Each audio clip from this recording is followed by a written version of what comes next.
to afternoon. So it is very hungry to all the children. So I am sorry because of the giving me last mic. So you are very hungry for me on my.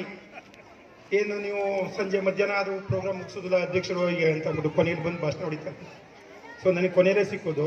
So first of ಇವತ್ತಿನ ಕಾರ್ಯಕ್ರಮಕ್ಕೆ ನಮ್ಮ ಸ್ನೇಹಿತರಾದ ಮಹೇಶ್ ಕುಮಾರ್ ಅವರು ಮತ್ತು ಹಾಗೂ ಸಾಲುಮರ ನಾಗರಾಜ್ ಅವರು ಹಾಗೂ running president Jabiulla ಹಾಗೂ incoming president Mohan Lal ಅವರು ಹಾಗೂ ಕಾರ್ಯದರ್ಶಿಯವರು ಹಾಗೂ ನಮ್ಮ ಈ ಶಾಲೆಯ ಪ್ರಿನ್ಸಿಪಲ್ ಮೋಹನ್ ಅವರು ಹಾಗೂ ನಮ್ಮ ಎಲ್ಲ ಸಿಬ್ಬಂದಿ ವರ್ಗದವರು ಹಾಗೂ ನಮ್ಮ ಸ್ಟಾಫ್ ಮತ್ತು ಡ್ರೈವರ್ಸ್ ಮತ್ತು ಈ ದಿನದ ನಮಗೆ ವೆಲ್ಕಮ್ ಮಾಡಿದಂಥ NCC ಟೀಮ್ನವ್ರಿಗೂ ಎಲ್ರಿಗೂ ಈ ಹಸಿರು ತೋರಣ ಇವತ್ತಿನ ಕಾರ್ಯಕ್ರಮಕ್ಕೆ ಎಲ್ರಿಗೂ ಶುಭಾಶಯವನ್ನು ಕೋರ್ತಾ, ಬಹುಶಃ ಈ ಹಸಿರು ಕರ್ಣ ಅನ್ನೋದು ಎಲ್ಲ ನನ್ನ ಸ್ನೇಹಿತರು ನಿಮಗೆ ಎಲ್ಲ ವಿವರಣವಾಗಿ ಹೇಳಿದ್ದಾರೆ.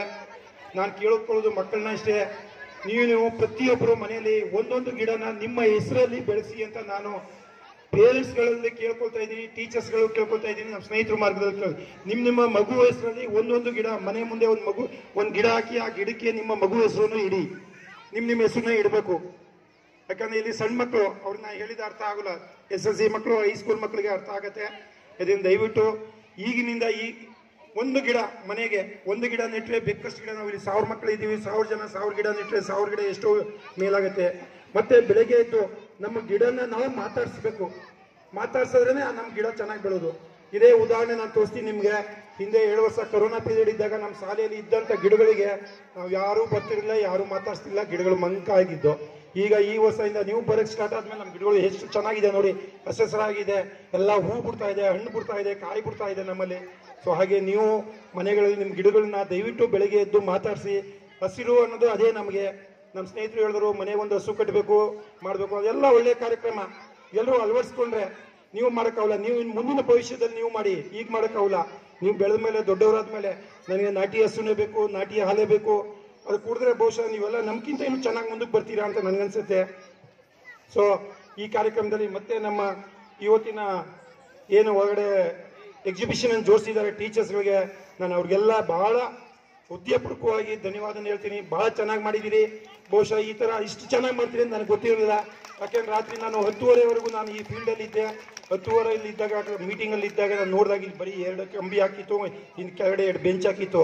ಏನು ಮಾಡ್ತಾರೋ ಇವರು ಬೆಳಗ್ಗೆ ನನಗೆ ಗೊತ್ತಿಲ್ಲ ಅಂದ್ಕೊಂಡು ನನ್ನ ಮನಸ್ಸಲ್ಲಿ ರಾತ್ರಿ ಎಲ್ಲ ನಿದ್ದೆ ಬರಲಿಲ್ಲ ನನಗೆ. ಇವ್ರು ಏನು ಮಾಡ್ತಾರೆ ಬೆಳಗ್ಗೆ 9:30 ಪ್ರೋಗ್ರಾಮ್ ಬೇರೆ ಹೇಳಿದ್ದಾರೆ, ಹಿಂಗೆ ಮಾಡ್ತಾರೆ, ಬಿಸಿಲು ಹೇಳುತ್ತೆ ಅಂತ ನನಗೆ ಭಯ ಆಯಿತು. ಬೆಳಗ್ಗೆ ಬಹುಶಃ ನಾನು ಎಲ್ಲೋ ಬೇರೆ ಕಡೆ ಒಂದು ಕಾರ್ಯಕ್ರಮ ಇತ್ತು, ನನ್ನ ಸ್ವಂತ ವ್ಯವಹಾರ ಆಯಿತು, ಅಲ್ಲಿಗೆ ಹೋಗಿ ನಾನು ಇಲ್ಲಿ ಬರೋಷ್ಟು ನೋಡಿದ್ರೆ ಕಾರ್ಯಕ್ರಮ ರೆಡಿ ಆಗಿತ್ತು. ನನಗೆ ಆಶ್ಚರ್ಯ ಆಗೋಯ್ತು, ಏನು ಪರವಾಗಿಲ್ವಲ್ಲ ನಮ್ಮ ಟೀಚರ್ಸ್ ಭಾಳ ಇಂಪ್ರೂವ್ ಆಗಿದ್ದಾರೆ ಅಂತ, ಭಾಳ ಮುಂದುವರೆದಿದ್ದಾರೆ ಅಂತ, ಭಾಳ ಫಾಸ್ಟಾಗಿ ಕಾರ್ಯಕ್ರಮ ಮಾಡಿದ್ದು ಎಲ್ಲ ಟೀಚರ್ಸ್ಗೂ ನಾನು ಈ ವಿಚಾರವಾಗಿ ಭಾಳ ಧನ್ಯವಾದ ಹೇಳ್ತೀನಿ. ಯಾಕಂದರೆ ರಾತ್ರಿ ಏನೂ ಇರಲಿಲ್ಲ ಇಲ್ಲಿ, ನಂಗೆ ಹೆಂಗೆ ಮಾಡ್ತಾರೆ ಏನು ಅಂತ ಗೊತ್ತಿರಲಿಲ್ಲ. ಗಿಡ ಎಲ್ಲಿಂದ ಬಂತು, ಸ್ಟೇಜ್ ಎಲ್ಲಿಂದ ಬಂತು, ಬಲೂನ್ಸ್ ಎಲ್ಲಿಂದ ಬಂತು, ಸಾರಿ ಡಿಸೈನ್ ಎಲ್ಲಿಂದ ಬಂತು, ಇವೆಲ್ಲ ನನಗೆ ಗೊತ್ತಿಲ್ಲ. ಬೆಳಗ್ಗೆ ಬಂದು ನೋಡಿದ್ರೆ ನನಗೆ ಆಶ್ಚರ್ಯ ಆಯಿತು.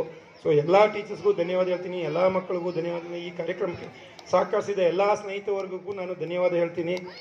ನಮ್ಮ ಸ್ಟಾಫ್ಗೂ ಸಹ ಅಷ್ಟೇ. ಮತ್ತು ನಾನು ಒಂದು ಕೇಳ್ಕೊಳ್ಳೋದು ಟೀಚರ್ಸ್ಗಳಲ್ಲಿ, ಈ ಕಾರ್ಯಕ್ರಮ ಮುಗಿದ ನಂತರ ನೀವು ಲಂಚ್ ಮುಗಿಸಿ ಒಂದೊಂದು ಕ್ಲಾಸ್ ವೈಸು ಮಕ್ಕಳನ್ನ ಗ್ರೂಪ್ ಫೋಟೋ ತೊಗೊಳ್ಳಿ. ಈ ಸ್ಟೇಜಲ್ಲೇ ಬಂದು, ಈ ಸ್ಟೇಜ್ ಹೀಗೆ ಇರ್ತದೆ, ಗ್ರೂಪ್ ವೈಸು ನಿಮ್ಮ ಕ್ಲಾಸ್ ವೈಸು ಗ್ರೂಪ್ ಫೋಟೋ ತೊಗೊಳ್ಳಿ. ಬಂದು ಕ್ಲಾಸ್ ಟೀಚರ್ಸೇ ಜವಾಬ್ದಾರಿ ತೊಗೊಂಡು ಗ್ರೂಪ್ ಫೋಟೋ ತೊಗೊಳ್ಳಿ. ಅದನ್ನು ವಾಟ್ಸಪ್ಗೆ ಹಾಕಿ, ಪೇರೆಂಟ್ಸ್ಗೆ ಹಾಕಿ. ಮತ್ತು ಇಂಡಿವಿಜುವಲ್ ಆದರೆ ಯಾರ್ಯಾರು ಗ್ರೀನ್ ಬಟ್ಟೆ ಹಾಕ್ಕೊಂಡು ಬಂದಿದ್ದಾರೆ ಅವ್ರದ್ದು ಇಂಡಿವಿಜುವಲ್ ಒಂದೊಂದು ಫೋಟೋ ತೊಗೊಂಡು ನೀವು ವಾಟ್ಸಪ್ಗೆ ಇನ್ಪುಟ್ ಮಾಡಿ ಪೇರೆಂಟ್ಸ್ಗಳಿಗೆ ಕಳಿಸಿ. ನಿಮ್ಮ ಮಗು ಫೋಟೋ ತೊಗೊಳ್ಳುವಾಗ ಮಗು ಕೈಯಲ್ಲಿ ಗಿಡ ಇರಬೇಕು, ಗಿಡ ಇಟ್ಕೊಂಡು ಫೋಟೋ ತೊಗೊಳ್ಳಿ. ಆ ಮಗು ಅವ್ರ ಪೇರೆಂಟ್ಸ್ಗೆ ಹಾಕಿ ವಾಟ್ಸಪ್ಪಲ್ಲಿ ಆ ಕ್ಲಾಸ್ ಟೀಚರ್ ಅದನ್ನು ಮಾಡಬೇಕು. ಅದಾದ ನಂತರ ಅಲ್ಲಿ ಇವತ್ತು ನಮ್ಮ ಯೂನಿಫಾರ್ಮ್ದು ಅಳತೆ ನಡೀತಾ ಇದೆ. ದಯವಿಟ್ಟು ಎಲ್ಲ ಮಕ್ಕಳು ಯೂನಿಫಾರ್ಮ್ ಅಳತೆನ ಕೊಟ್ಟು ಮನೆಗೆ ಹೋಗಬೇಕು. ಯಾರು ಮನೆಗೆ ಯೂನಿಫಾರ್ಮ್ ಇದ್ದೇ ಹೋಗಬೇಡಿ. ಆ ಕ್ಲಾಸ್ ಟೀಚರ್ ಜವಾಬ್ದಾರಿ ತೊಗೊಳ್ಳಿ. ಯಾರ ಪೇರೆಂಟ್ಸ್ ಕರ್ಕೊಂಡು ಹೋದರೆ ಆ ಪೇರೆಂಟ್ಸ್ನ ಮೊದಲು ಕರ್ಕೊಂಡೋಗಿ ಯೂನಿಫಾರ್ಮ್ ಅಳತೆ ಮಾಡಿಸಿ ಅದನ್ನು ಕಳಿಸ್ಕೊಡಿ ಮಗುನ. ಬಾಕಿ ಮಕ್ಕಳಿಗೆ ನೀವು ದಯವಿಟ್ಟು ಎಲ್ಲರೂ ಜವಾಬ್ದಾರಿ ತೊಗೊಂಡು ಇವತ್ತು, ಯಾಕೆಂದರೆ ಸಾಟರ್ಡೆ ಮಧ್ಯಾಹ್ನ ಹೊತ್ತು ಮಾತ್ರ ಸ್ಕೂಲ್ ಇತ್ತು, ನಾವು ಸಂಜೆವರೆಗೂ ಕಂಟಿನ್ಯೂ ಮಾಡಿದ್ದೀವಿ. ಸೊ ನಾವು ಟೀಚರ್ಸ್ ಎಲ್ಲ ಸ್ಪೆಷಲಾಗಿ ಕೇರ್ ತೊಗೋಬೇಕು ಇವತ್ತು ಮಕ್ಕಳಿಗೆ. ನಾನು ಇಷ್ಟನ್ನು ಹೇಳ್ತಾ ನನಗೆ ಈ ಕಾರ್ಯಕ್ರಮ ಮಾಡಿದ್ದು ಎಲ್ರಿಗೂ ಧನ್ಯವಾದ ಹೇಳ್ತಾ ನಾನು ಇಷ್ಟನ್ನು 2 ಮಾತು ಮುಗಿಸ್ತೀನಿ. ಧನ್ಯವಾದ. ಜೈ ಹಿಂದ್.